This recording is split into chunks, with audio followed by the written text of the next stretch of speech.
Iglesia Pan de Vida para tu Corazón, Barrio Castilla en Bogotá, Colombia. Calle Octava bis A, número 7735, segundo piso. Sitio web www.pandevidaparatucorazon.com. Porque la palabra de Dios es viva y eficaz, y más cortante que toda espada de dos filos, y penetra hasta partir el alma y el espíritu, las coyunturas y los tuétanos, y discierne los pensamientos y las intenciones del corazón.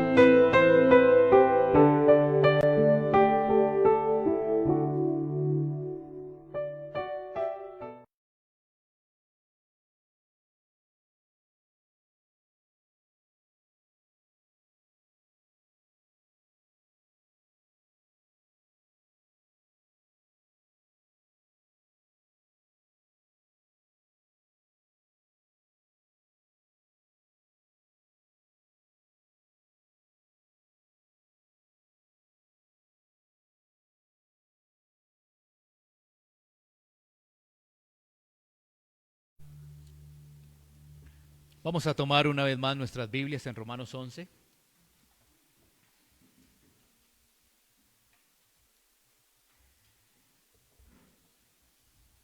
Romanos capítulo 11, la porción de hoy es versículo 16 al 24. Esa es la porción de hoy. Romanos 11, 16 al 24. ¿Cuál es el título de este tema?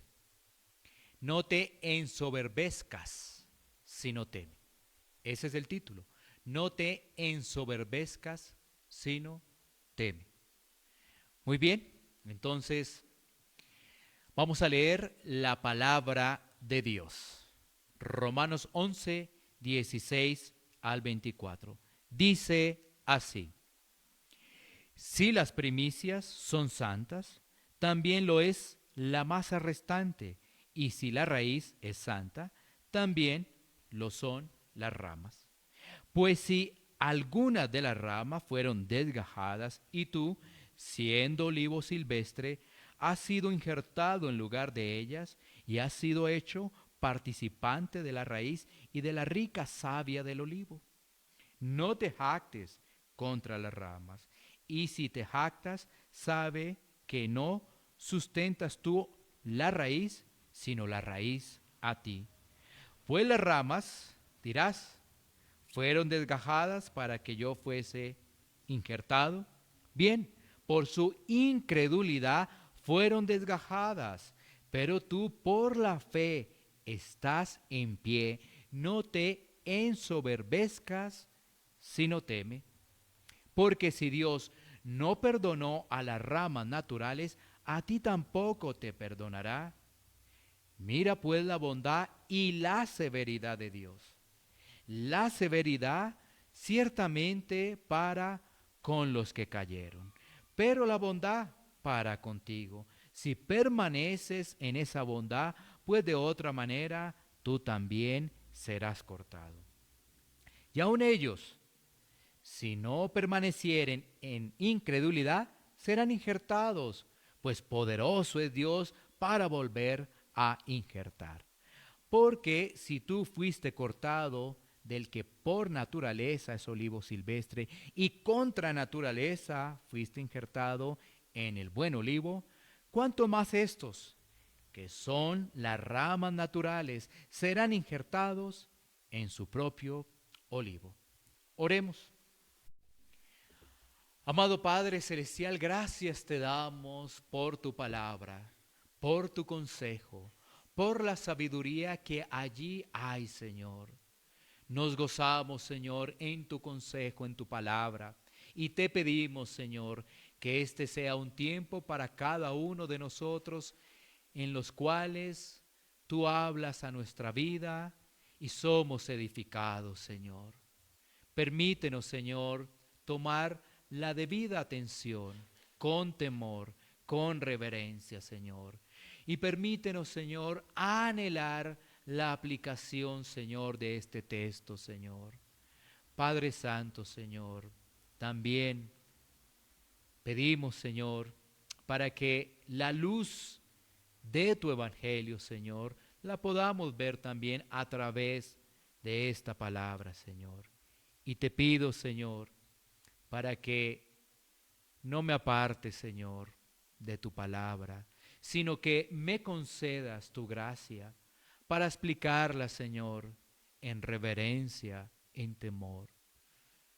Gracias, Padre Santo. Todo esto lo pedimos en el nombre que es sobre todo nombre, en el nombre de Cristo Jesús. Amén. Muy bien.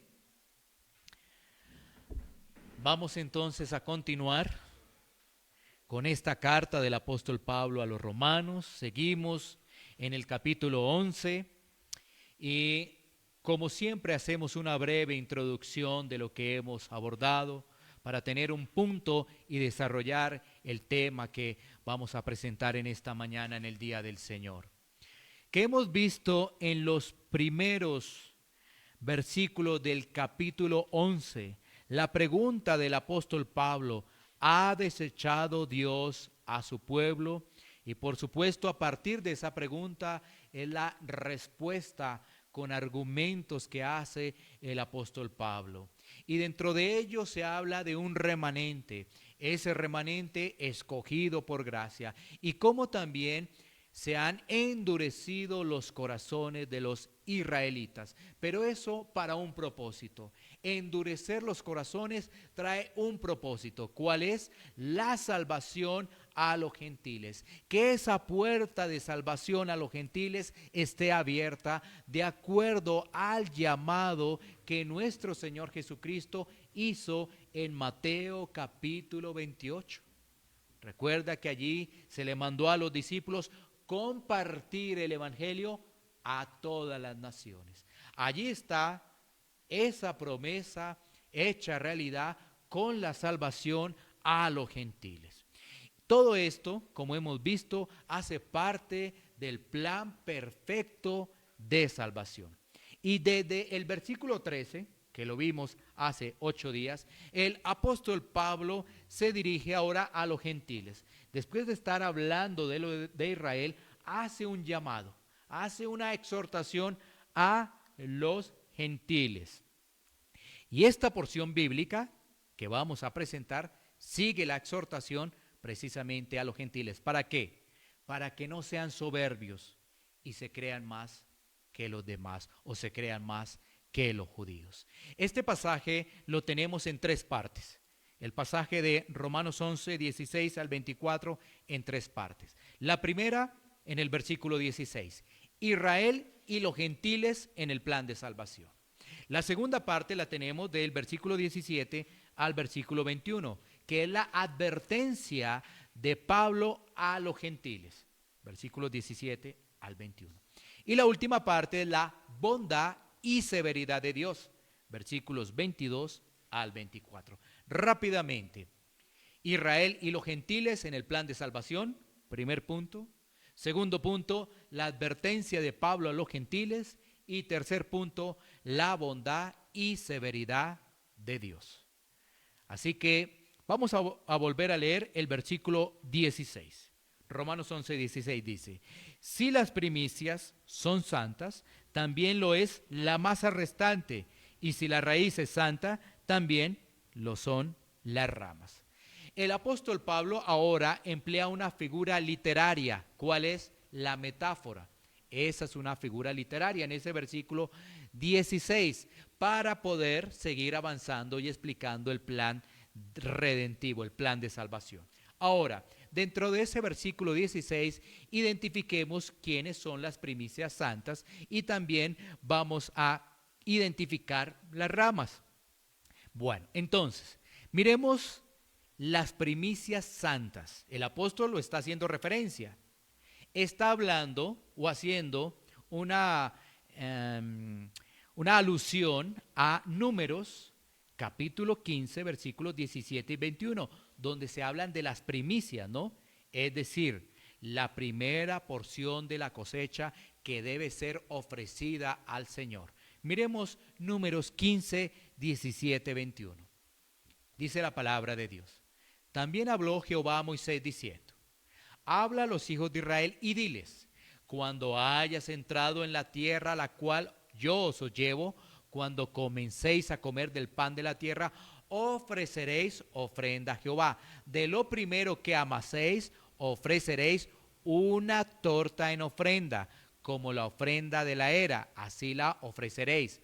De las primicias de vuestra masa daréis a Jehová ofrenda por vuestras generaciones.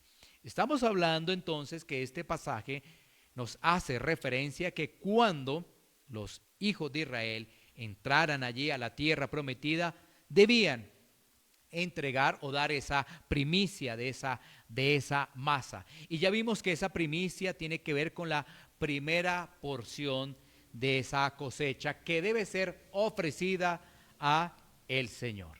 Entonces, si miramos lo que estamos hablando de números con respecto a Romanos 11, 16 y decimos si las primicias son santas, entonces estamos hablando nosotros de los patriarcas de Israel. Esas primicias son santas. Entonces, patriarcas, Abraham, Isaac, Jacob, los patriarcas. El apóstol Pablo está haciendo una clara referencia allí con este ejemplo, con esta metáfora, a los patriarcas. Y dice allí, si las primicias son santas, también lo es la masa restante, y si la raíz es santa, también lo son las ramas. Identifiquemos ahora las ramas. Ya hemos visto que está hablando de los patriarcas. Ahora, ¿quiénes son las ramas? Isaías 51:2. Isaías 51:2. Mira lo que nos dice la palabra. Mirad a Abraham vuestro padre y a Sara, que os dio a luz, porque cuando no era más que uno solo, lo llamé y lo bendije y lo multipliqué. Vemos entonces que son los descendientes de Abraham los que hacen parte precisamente de esa descendencia para lo que estamos hablando, esas ramas. Los patriarcas son consagrados, hacen parte de esas primicias, pero también la masa hace parte de esa descendencia y las ramas hacen parte de esa descendencia, de esa línea de salvación, de ese remanente que es escogido por pura gracia. Así que ahí estamos hablando también de esa relación que hay entre el pueblo de Israel y los gentiles.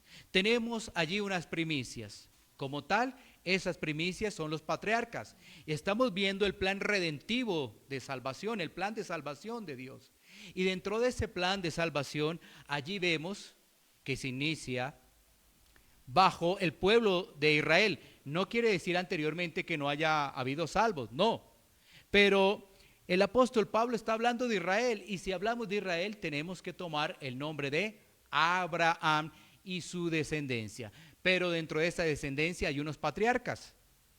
Pero también vamos a ver dentro de esa descendencia que se nos dice que en Abraham serán benditas todas las naciones. No solamente pueblo de Israel, sino también gentiles. Pueblo de Israel y gentiles. Muy bien, entonces como se habla de gentiles, tenemos que mirar ahora la advertencia que el apóstol Pablo hace a los gentiles. Pasemos ahora a los versículos 17 al 21. Volvemos a recordar ese bloque. Pues si algunas de las ramas fueron desgajadas y tú, siendo olivo silvestre, has sido injertado en lugar de ellas y has sido hecho participante de la raíz y de la rica savia del olivo, no te jactes contra las ramas, y si te jactas, sabe que no sustentas tú a la raíz, sino la raíz a ti. Pues las ramas, dirás, fueron desgajadas para que yo fuese injertado. Bien, por su incredulidad fueron desgajadas, pero tú por la fe estás en pie. No te ensoberbezcas, sino teme, porque si Dios no perdonó a las ramas naturales, a ti tampoco te perdonará. Entonces, aquí hay una advertencia, aquí hay una exhortación. Y vamos a mirar este bloque que hemos leído bajo tres preguntas. La primera es, ¿qué pasó con los israelitas? La segunda pregunta es, ¿cómo entraron los gentiles? Y la tercera pregunta es, ¿cuál es la exhortación que hace el apóstol Pablo? Aquí tenemos un bloque. Y en ese bloque nos vamos a preguntar es, ¿qué ha pasado con los israelitas y también qué pasó con los gentiles o cómo entran los gentiles. Bueno, comencemos con la primera pregunta de este bloque, es ¿qué ha pasado con los israelitas? ¿Qué ha pasado con ellos?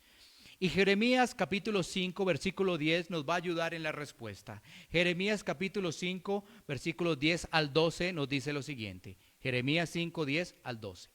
Dice, escalad sus muros y destruid, pero no del todo. Quitad las almenas de sus muros, porque no son de Jehová. Porque resueltamente se rebelaron contra mí la casa de Israel y la casa de Judá, dice Jehová. Negaron a Jehová y dijeron, Él no es, y no vendrá mal sobre nosotros, ni veremos espada ni hambre. Aquí el profeta Jeremías estaba una vez más alertando al pueblo. El profeta, como todos los mensajes que trajeron los profetas en el Antiguo Testamento, básicamente estaban alertando, llamando al arrepentimiento. Pero el pueblo era obstinado, el pueblo negaba a Dios.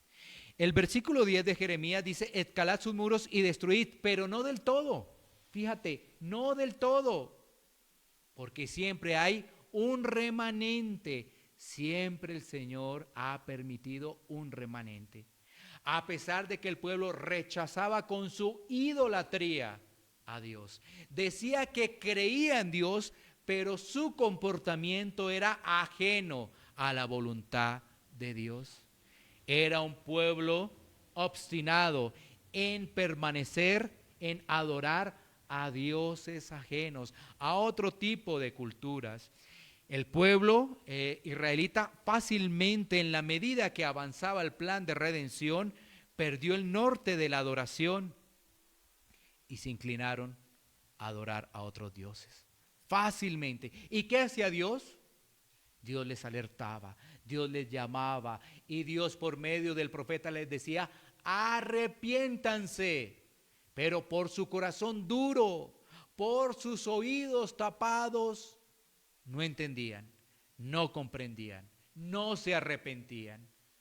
Así que ese llamado es vigente para cada uno de nosotros, el llamado al arrepentimiento.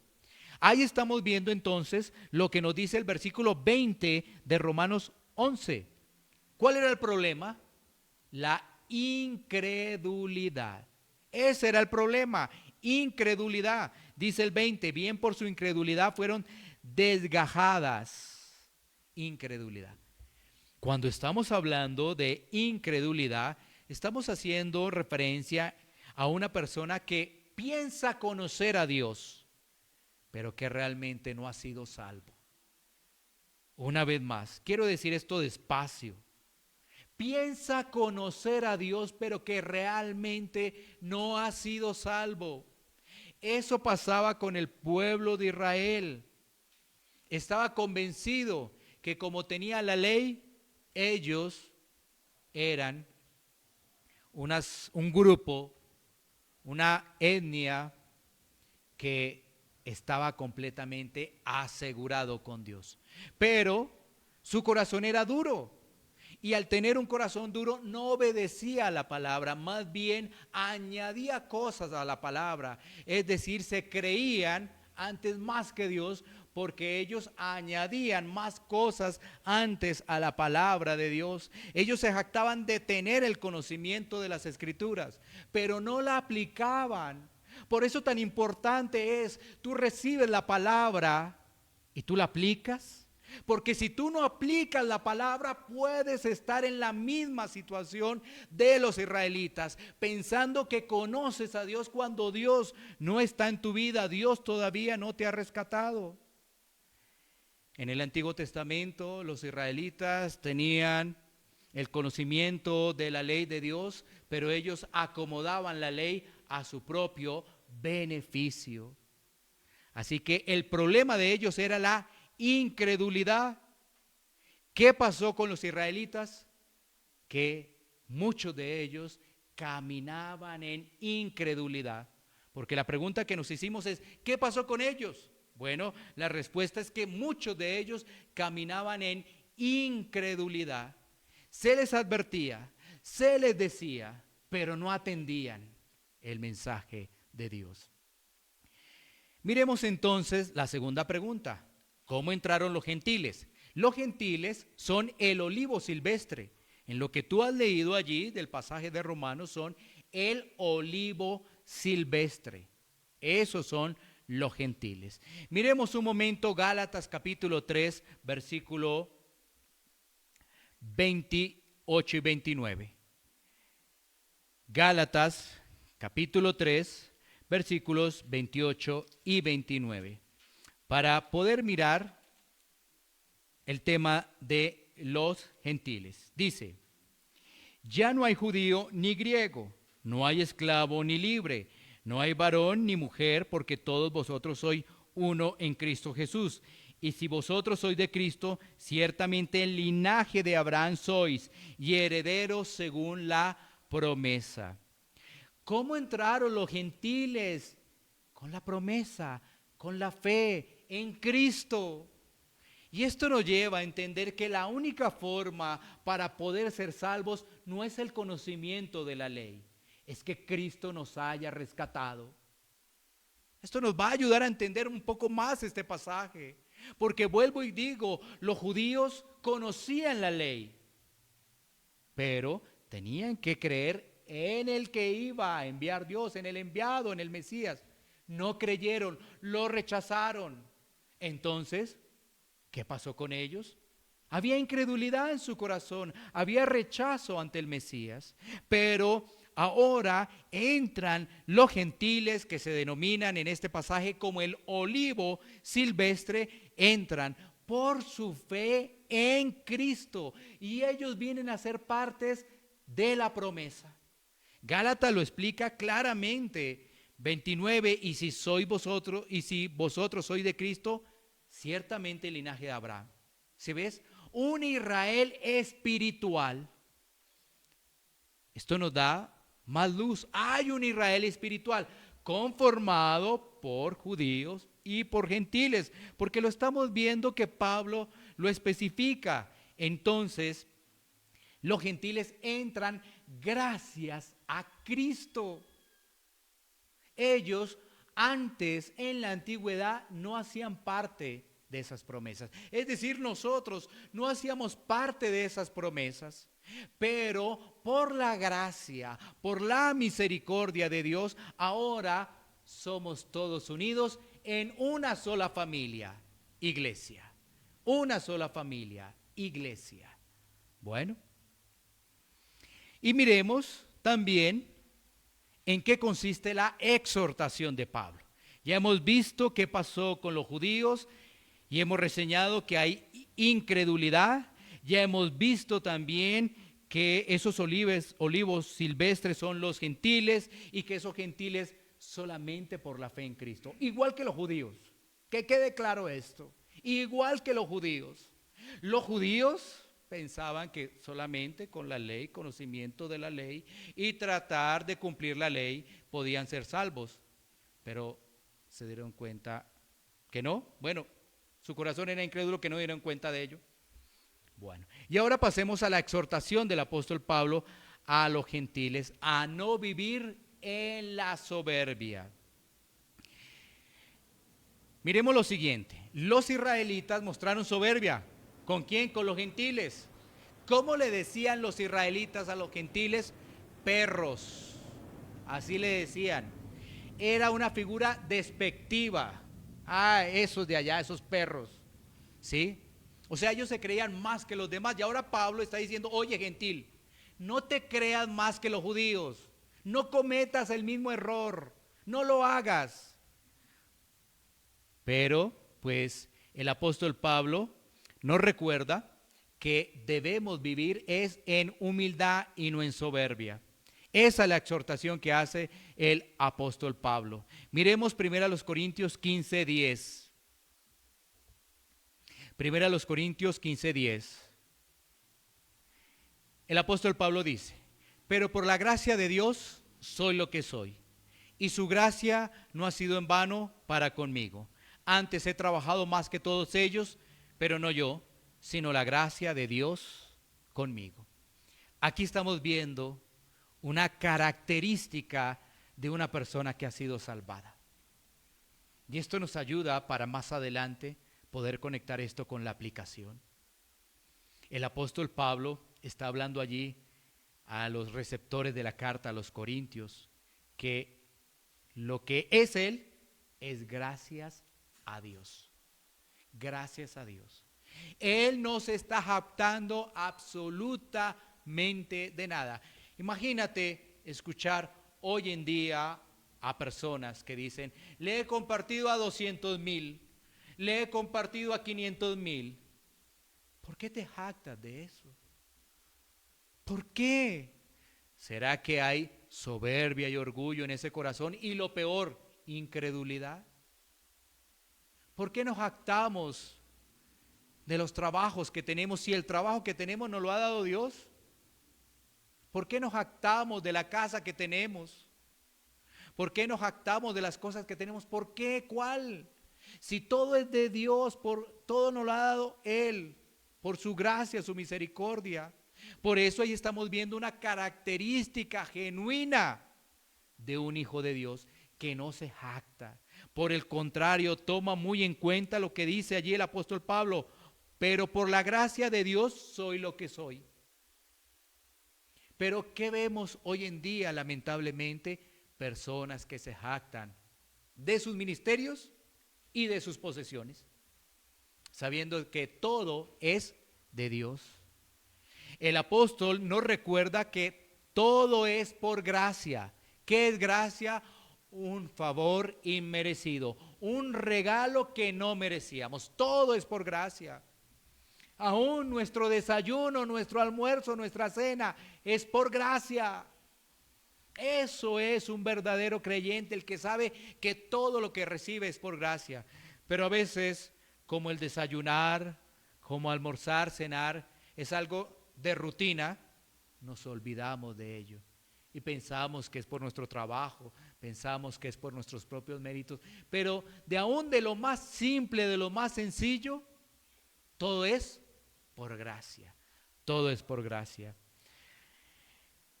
Gracias a que el Señor extendió misericordia. Sí, si estamos hoy reunidos en una pantalla, en un lugar, es por gracia. Es por gracia. Tantas personas que hoy hacen otro tipo de actividades, tantas personas que hoy se burlan del Señor, sí, pero tú y yo hoy estamos por gracia reunidos. Miremos otro pasaje, sigamos hablando de ese tema de la exhortación del apóstol Pablo y de la humildad. Primera a los Corintios 10, 11, 12. Primera a los Corintios 10, 11, 12. Dice la escritura, y estas cosas les acontecieron como ejemplo y están escritas para amonestarnos a nosotros, a quienes han alcanzado los fines de los siglos. Así que el que piensa estar firme, mire que no caiga. Muchas personas dicen, sí, yo camino en humildad, sí, tal cosa, sí, tal otro. ¿Y qué está diciendo el apóstol Pablo? Por favor, Corintios, analicen, mediten, porque si tú te crees que estás muy firme, estás en peligro, más bien es de caer. Es de caer, porque estás confiando en tus propias fuerzas y no estás confiando en el Señor. Tú dices, no, yo estoy fuerte espiritualmente. ¿Por qué estás fuerte espiritualmente? Porque Dios te concede gracia. No hay otra forma. Pero hay personas que se jactan aún de lo que saben de la palabra, de lo que comparten de la palabra, y fácilmente son personas que van a caer. ¿Cuántos testimonios no hemos escuchado hoy en día, lamentablemente, de personas que aparentemente estaban firmes y sus matrimonios han caído en el adulterio? Y sus matrimonios viven una doble apariencia, ¿sí? Por fuera es el matrimonio perfecto, pero por dentro viven agarrados y solamente en peleas. Pura apariencia. Porque un cristiano no confía en sí mismo. No lo puede hacer. Un cristiano solamente tiene la mirada en Cristo. Por eso la Escritura nos dice, puesto los ojos en el autor y consumador de la fe. Un cristiano, no es que por eso yo alguna vez mencionaba que no se trata de mí, no se trata de ti, se trata del Señor, se trata de Cristo. Y si tú logras avanzar, teniendo una familia en bendición, unos hijos sujetos, teniendo estabilidad económica, teniendo crecimiento espiritual, mira, eso es por pura gracia, no es porque en ti haya algo bueno, porque nosotros, esa es la realidad. Y el que piense contrario, Pablo le está diciendo, con cuidado, porque estás muy próximo a caer, por tu soberbia, por tu orgullo, porque no mortificas ese pecado. Y aquí el apóstol Pablo nos recuerda lo que ha sucedido en la historia bíblica, aquí en los Corintios, 1 Corintios 10, 11, 12. Es que en la historia bíblica ha sucedido que muchos empezaron a obrar en sus fuerzas y rápidamente cayeron. Así que Pablo le dice a los gentiles que están en la iglesia de Roma que deben más bien es temer a Dios, temer al Señor. ¿Qué tenemos que hacer nosotros? Temer al Señor para no estar en soberbia, no estar en orgullos. Miremos lo que nos dice Salmo 103:11. Salmos 103:11. La Escritura nos dice lo siguiente: porque como la altura de los cielos sobre la tierra, engrandeció su misericordia sobre los que le temen. ¿Y qué es temer al Señor? Es reverencia, obediencia, confianza al Señor. Si tú no tienes reverencia ante las cosas de Dios, no le vas a temer. Y fácilmente tu corazón orgulloso. Si tú no obedeces la palabra, sino la acomodas a culturas o a tus pensamientos o a filosofías, fácilmente, ¿qué va a estar en tu corazón? Orgullo. Si tú no confías en el Señor, fácilmente vas a obrar en tus fuerzas. Por eso esa reverencia ese temor de Dios tiene que ver con reverencia, tiene que ver con obediencia y tiene que ver con confianza al Señor. Porque si tú no confías, lo vas a hacer en tus propias fuerzas y no estás temiendo al Señor. No necesitas al Señor. Es que el cristiano es un dependiente 24 horas de Dios. Cuando leíamos el Salmo 25 al inicio del culto de adoración, veíamos cómo el salmista decía: por favor, no te acuerdes de mis pecados de la juventud. Y volvía y decía: perdona mis pecados. ¿Sí ves? Porque reconoce su debilidad el creyente, reconoce que necesita de Dios. Pareciera que el siglo XXI nos estuviese hablando del siglo I, porque vemos muchas personas que dicen ser cristianas jactándose. Y el apóstol Pablo está exhortando: no hagas eso, sino hoy tienes el día de arrepentimiento, para que no sigas por esa línea. Y pasemos a nuestro tercer punto. Ya hemos visto, ya hemos hablado con nuestro primer punto de Israel y los gentiles. Hemos visto la advertencia de Pablo. ¿Cuál es la advertencia? Cuidado con jactarse, cuidado con la soberbia, con el orgullo de creerse más que los israelitas, que los judíos. Cuidado con eso, no se crean más.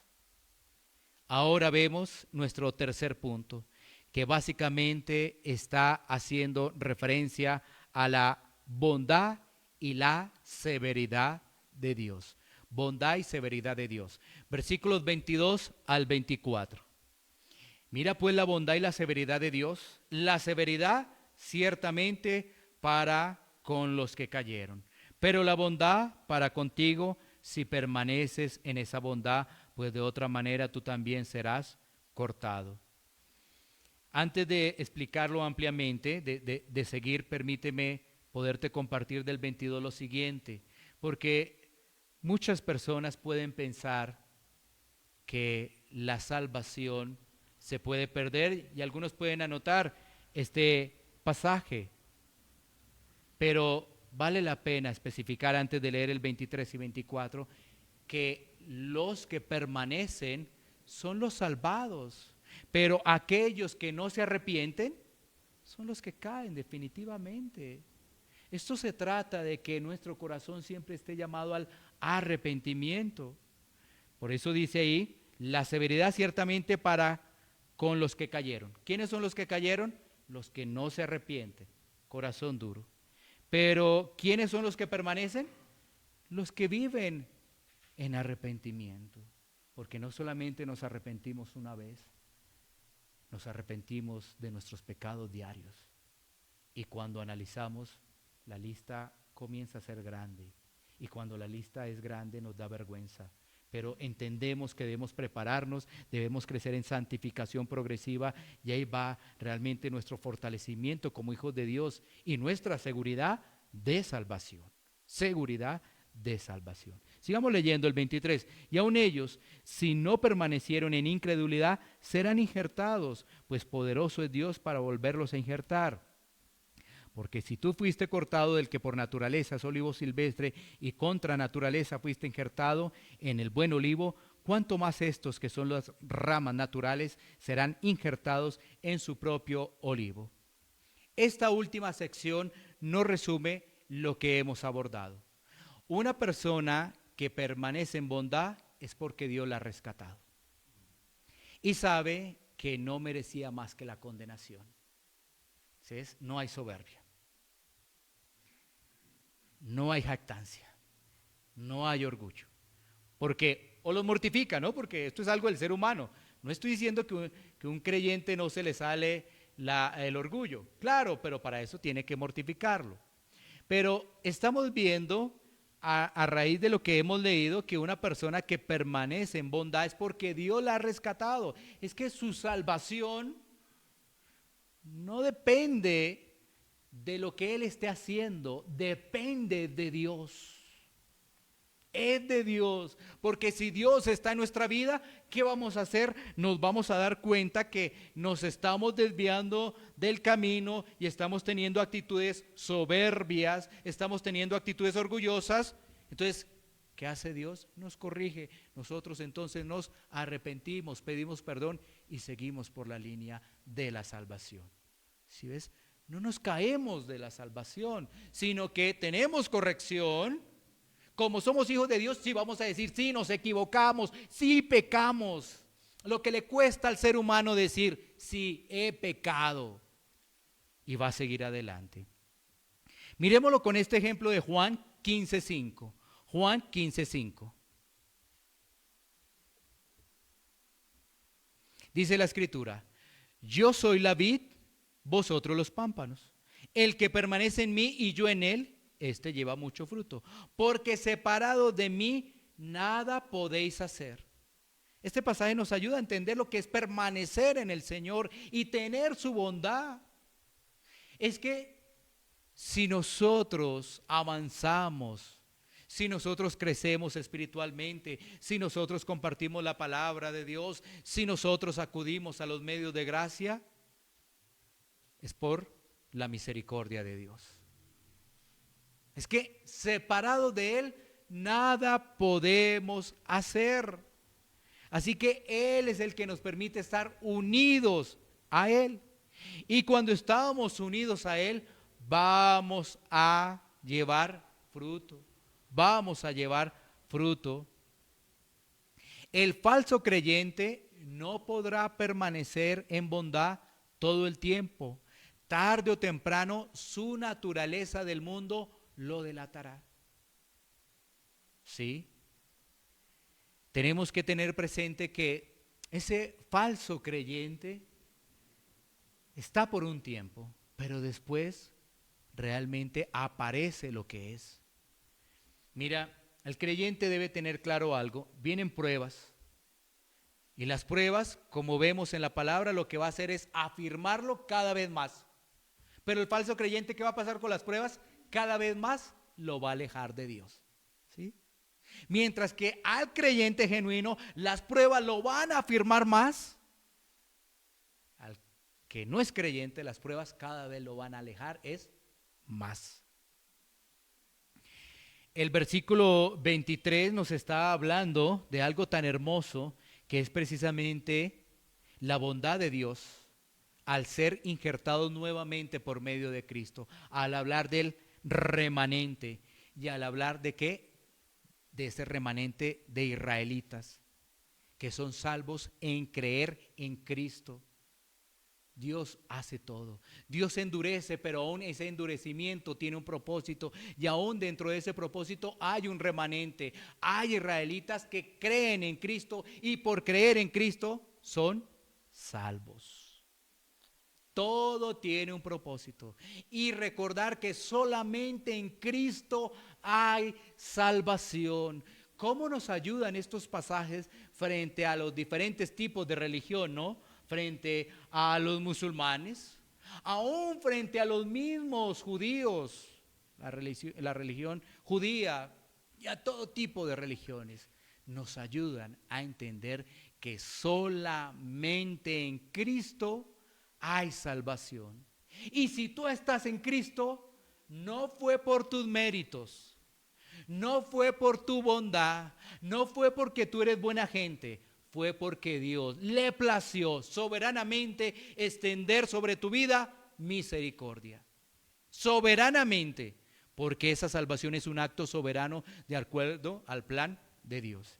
Entremos entonces a las aplicaciones de este pasaje. Por supuesto, lo primero es cuidarnos de la jactancia y la soberbia. Eso es lo primero. Cuidarnos de la jactancia y la soberbia. Cuidado con ello.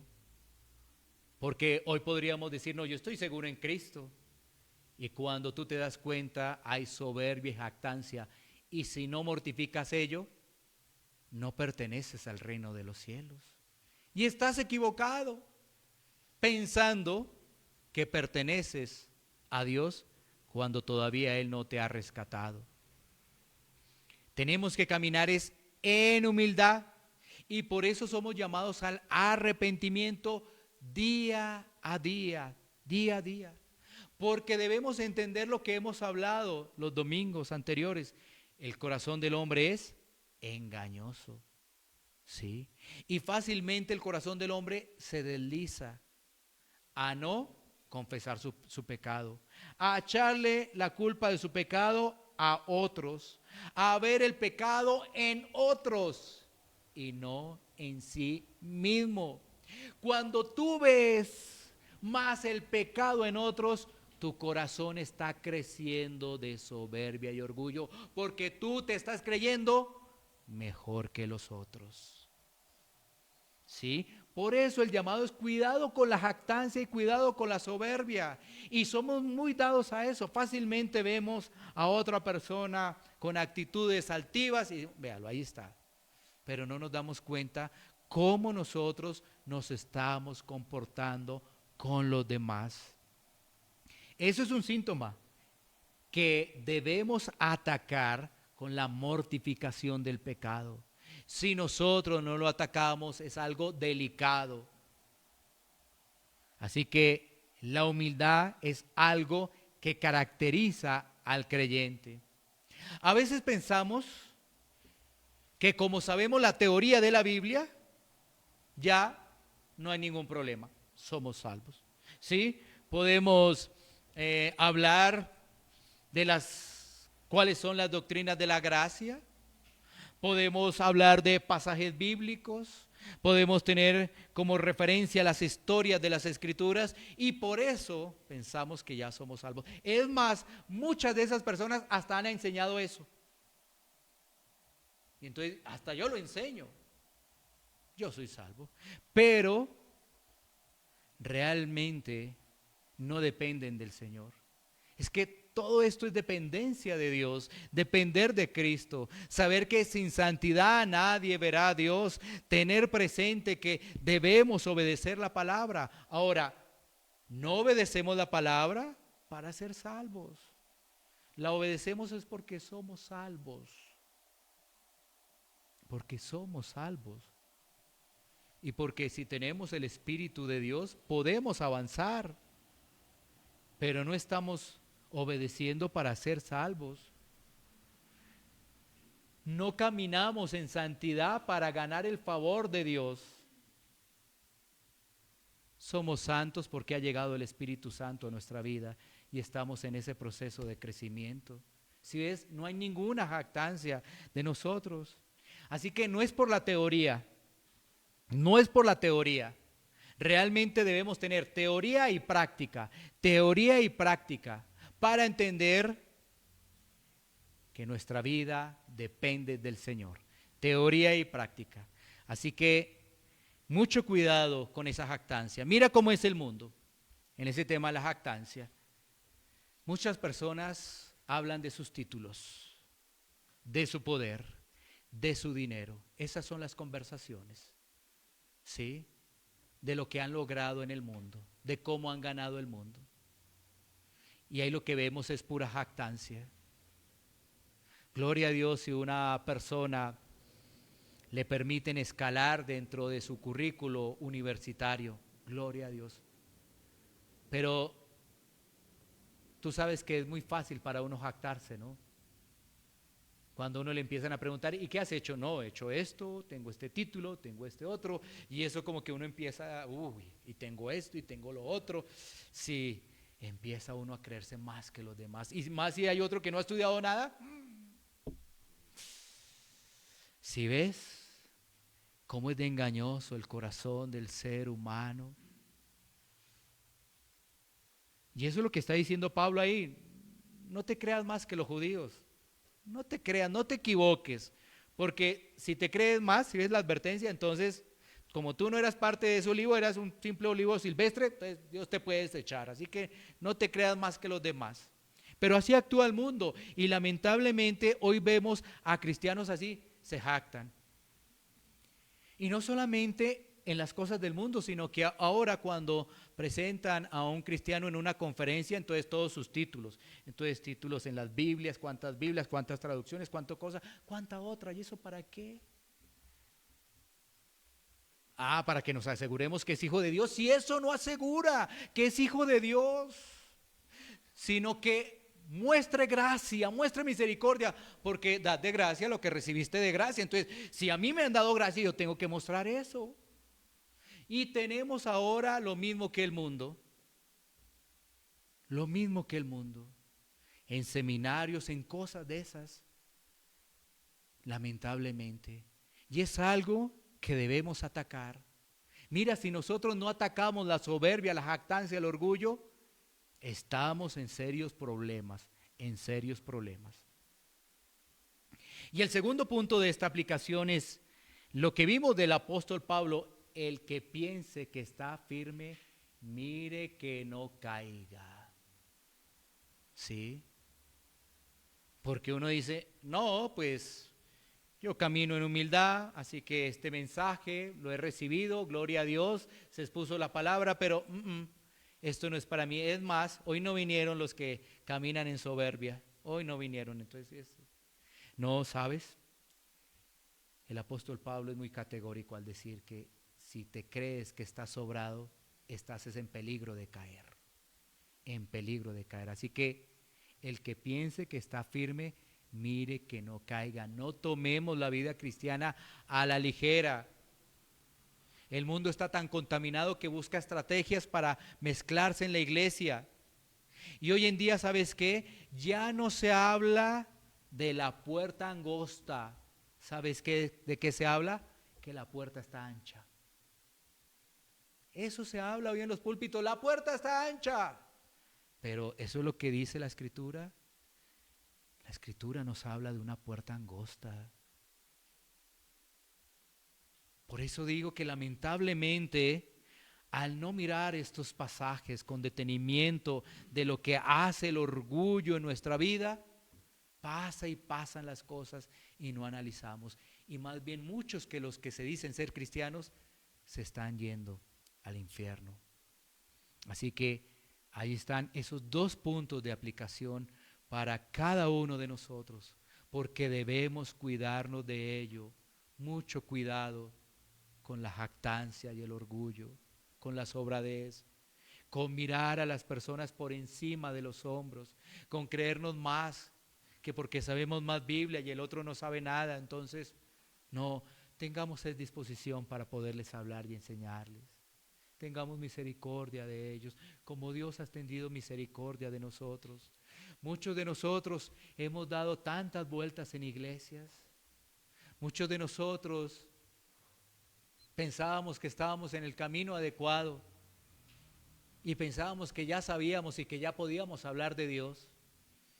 Y cuando leímos en Santiago lo que nos dice la palabra, que muchos no se jacten de ser maestros, que sean indoctos, ¿sí? Uno decía, ay Dios mío, ¿cómo fue que fue a decir esto cuando eso no decía la Escritura? ¿Cómo nos hace falta la preparación? Debemos prepararnos y prepararnos en humildad.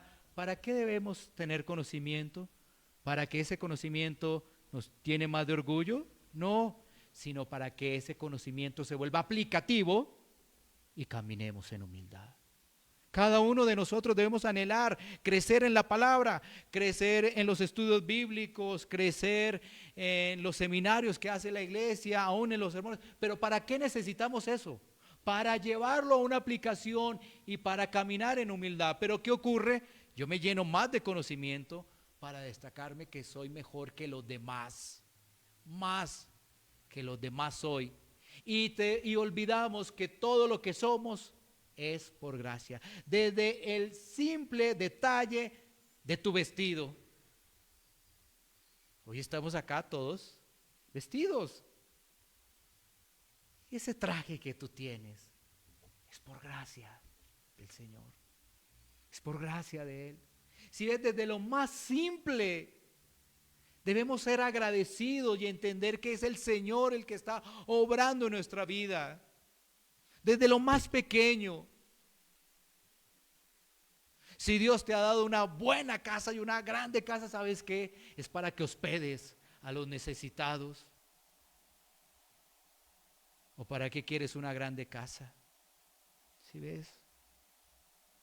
Tenemos que hablar lo que nos enseña la Escritura, lo que nos mueve de nuestra silla, para decirle, Señor, perdóname. Señor, perdóname, porque aún pensaba que yo mortificaba el orgullo y me he dado cuenta que lo mortifico cuando me conviene. Ahí sí lo mortifico, pero cuando no me conviene, no. La culpa es de los otros o el mensaje está desenfocado. La aplicación no está acorde con lo que está diciendo la Escritura. Así que somos llamados al arrepentimiento y a descansar en Cristo. Llamados al arrepentimiento diario y a descansar en Cristo. Descansemos en Él. Fijemos nuestra mirada única y exclusivamente en Él. Vamos a tomar un tiempo para poder orar. Iglesia Pan de Vida para tu Corazón, Barrio Castilla en Bogotá, Colombia. Calle Octava bis A, número 7735, segundo piso. Sitio web www.pandevidaparatucorazon.com. Porque la palabra de Dios es viva y eficaz, y más cortante que toda espada de dos filos, y penetra hasta partir el alma y el espíritu, las coyunturas y los tuétanos, y discierne los pensamientos y las intenciones del corazón.